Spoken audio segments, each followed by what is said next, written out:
I did not expect this to happen during this haircut.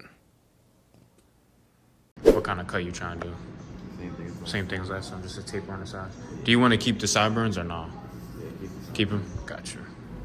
Alright YouTube, as you can see, my client has some crazy cowlicks in the front.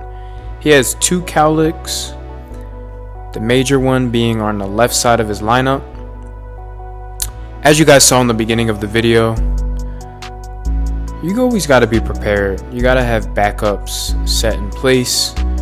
So you got to have more than one trimmer. You got to have more than one clipper. You got to have just backups in case something breaks, you know. You're using these tools every single day, some more than others. Your tools are going to break.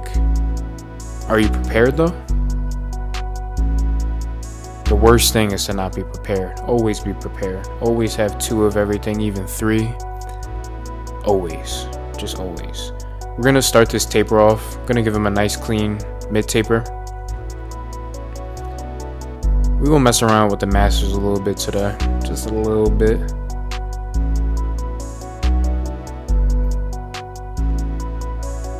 If you guys follow me on Instagram, you guys saw I just announced my price raise. I will be going to $100 a haircut. YouTube haircuts will still be free if you come on Wednesdays. So if you're interested in getting a free cut or you just don't want to pay the $100, I get it. You could redeem the free YouTube haircut once. You got to send me pictures of your hair first, and you got to at least need a haircut. You know what I'm saying? So, yeah. Other side, same thing. I'm debulking with my masters too. Be careful not to cut into the twists. My client he's kind of like rocking like, I think these are 2-strand twists. Maybe 3. They might be 3. I think they're 2-strand twists. But we're keeping his sideburns. We're gonna give him like a little ghost beard kind of. I like to call it like a ghost beard. For the back, same thing. I'm gonna take it up above this weird growth pattern he has back here, because I know if I keep it below that, I won't be able to get a sharp line under that. So we're gonna take it up.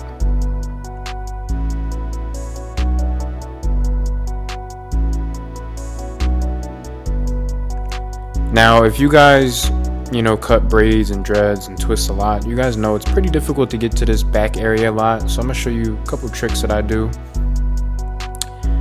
I usually pin it up with the comb, and I take a shorter guard, so a much shorter guard that's gonna cut way shorter. So like maybe even a 0, a 1, something. And then what I'll do is I'll go up, like say I'm debulking it to a 1 open against the grain in that whole area. At the very top, where it's hard to reach those hairs, I'll close the lever and kind of flick at it, because you're not gonna be able to creep your clipper up in there anyway, so you might as well just close it. So if you do end up cutting it, you'll be able to catch something.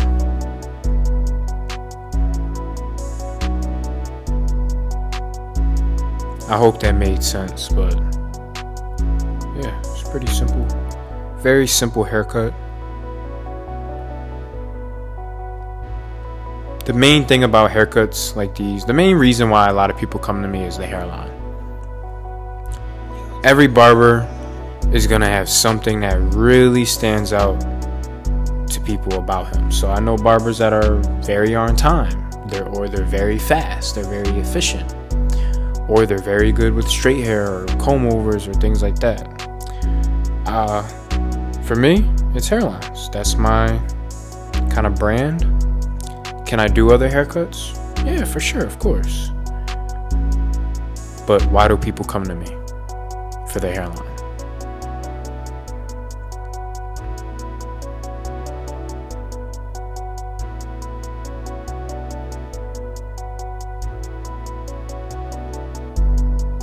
He doesn't really get a sharp line around the ears. We just kind of clean it up a little bit.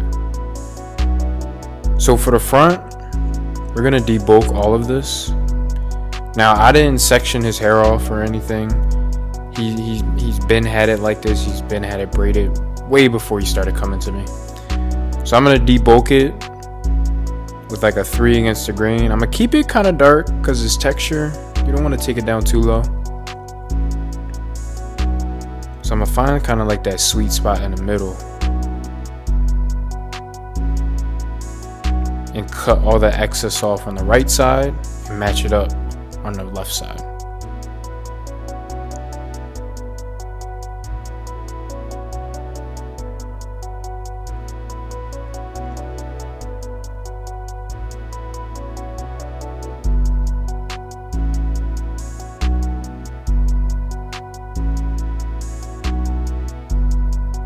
Making sure the natural line is nice and set in, nice and crispy. Now this side's going to be hard to get crispy, obviously because of the cowlick. I'm just going to make a quick ghost line under it to act like it's as if it's not there. That always seems to do the trick, especially if you're already adding enhancements. That's going to be the main focus point with the enhancements, to make it look like there's hair there.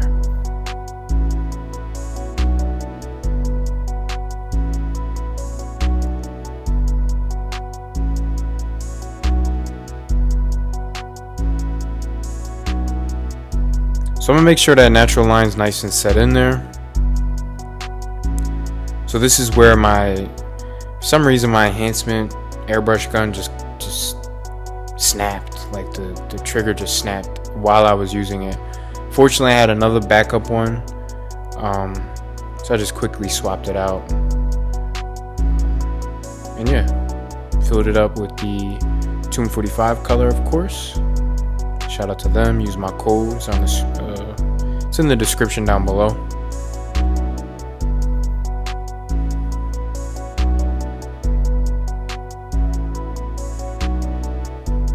So we're just gonna fill in those light spots, make his hairline much darker than what it is. This enhancement is waterproof. Lasts about 2 to 3 days with proper care if you're not like scrubbing it or whatever.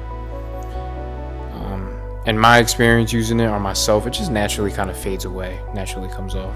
Shout out to Easy Blade. My code is the 4th Ken. I'm stretching the skin using the full blade right now as I do his beard. We're gonna dust them off and then hit it again just to make sure the line's truly set into place. You don't want to keep all that excess fake hair on there, because it's basically fake hair. If you're dragging the razor from the top of the cheek to the line, that's not the real hair that's supposed to be there. That's the peach fuzz and stuff. But as you can see, we gave him a nice ghost line, nice ghost beard.